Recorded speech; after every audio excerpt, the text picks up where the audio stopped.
voyez, on nous a beaucoup appris, enfin on m'a beaucoup appris que nous avions des droits par rapport à la terre. On m'avait appris que ma terre, quand elle était analysée, elle devait me produire tant.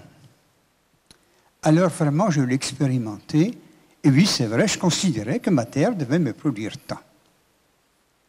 Et puis après 30 ans d'expérience, j'ai compris que, mais mon Dieu, cette terre que mon père m'a donnée, il m'a cédée, quand j'ai commencé à mettre les nitrates, elle a répondu tout de suite. Comme vous voyez, quand on n'a pas l'habitude de boire d'alcool, on a une petite goutte, tant que ça vous shoot. Eh bien, ma terre, c'est exactement pareil. C'est comme ça qu'elle a réagi. Quand j'ai commencé à y mettre du nitrate, ça a réagi tout de suite. Mon père était émerveillé parce qu'il n'avait jamais mis de ça. Moi, j'avais appris ça à l'école. Il me dit, mais c'est super ce que tu fais. Tu mets un petit coup d'ammonitrate, ça réagit. On augmentait tout de suite de 20 quintaux hectares. Mais c'est la révolution, ça. La révolution verte. Mais ça, c'était merveilleux. Mais après 30 ans, j'ai senti que si je transmettais ça, je ne savais pas à qui. Mais c'était pas possible, il n'allait pas en vivre, puisque vous avez dit, on plafonnait sur les rendements, c'était fini ça. C'était encore bien, ça marchait. Ma terre devenait dure comme ça, alors que je devrais marcher sur un tapis. Elle n'absorbait plus l'eau, non, alors qu'elle doit absorber, ça doit être une éponge. Nos meilleures terres ne respiraient plus, mais ce n'est pas transmissible, ce n'est pas possible. Alors je me suis dit, mais ben oui, il faut arrêter. Vous voyez, ce que j'apprécie beaucoup, c'est qu'ici, il y a cette lueur d'espoir de croire. Que nous prenions conscience, comme vous venez de dire, de tout ce qui se passe, de tout ce qu'on peut vivre avec les multinationales. D'accord. Mais est-ce qu'on y croit ou on n'y croit pas? La clé, elle est là. Et la clé, elle n'est pas chez les autres, elle est d'abord en nous-mêmes. Est-ce qu'on croit en l'avenir? Et si on croit en l'avenir, si on croit en l'homme, en soi-même déjà, on peut croire aux autres.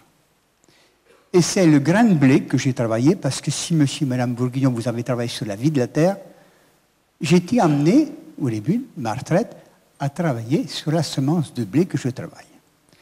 Et c'est lui, ce grain de blé, qui m'a apporté la réponse. Quand je le regarde, mais je me dis, tu vis ou tu vis pas, toi?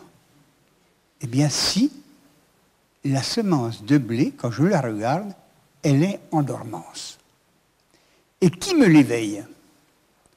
Alors je me rapproche de vous, monsieur et madame Bourguignon. C'est-à-dire que quand je mets ma semence de blé dans la terre, qu'il y a de l'humidité, de l'air, parce qu'il faut que ça respire, et de la chaleur, c'est les 4 éléments fertilisants de la terre, de l'eau, du feu, de la chaleur et de l'air. Mais il y a un 5e élément qui a été cité, c'est ce qu'on appelle la conscience avec laquelle on travaille ça. Et c'est ce que vous avez dit, madame Bourguignon, ben oui, c'est l'état de conscience qu'on met dans ce qu'on fait. Et quand on pense à ça et qu'on vit ça, on sent qu'on peut... Ben, ça existe aussi chez l'autre. Et si la semence est en dormance dans le grain de blé, il faut faire confiance qu'elle est en dormance chez tout être humain. Et si nous avons la chance d'une réunion comme celle-ci que vous organisez, je vous en remercie, tout le monde vous en remercie, M. et Mme Bourguignon, parce que c'est un espoir pour l'avenir d'éveiller, si nous avons cette chance de connaissance, passe à la connaissance des éléments de la nature, de la terre, de l'eau, de la chaleur, de l'air, et de l'amour avec lequel on fait les choses, eh bien, je dois vous dire que c'est ça, l'avenir. Et il nous faut penser que ça existe chez tout être humain, et à nous de savoir comment éveiller ça chez l'être humain, chez l'autre. Et c'est un travail de base qu'il faut qu'on fasse chacun de nous, que ce soit vous, messieurs, les scientifiques, et nous, gens de la Terre, les intuitifs. Nous devons ensemble nous réunir avec votre connaissance qui doit prouver. Nous, on fait, parce que la Terre nous dit de faire, parce que la nature nous dit de faire comme ça, on ne sait pas pourquoi. Alors, à vous, scientifiques, d'expliquer pourquoi il faut faire comme ça. Ça demandera du temps, mais c'est ça l'avenir. Mais il faut faire confiance et éveiller la semence qui est en dormance dans notre humanité. Mais c'est comme ça qu'on va réussir. Ah, merci, M. Renaud.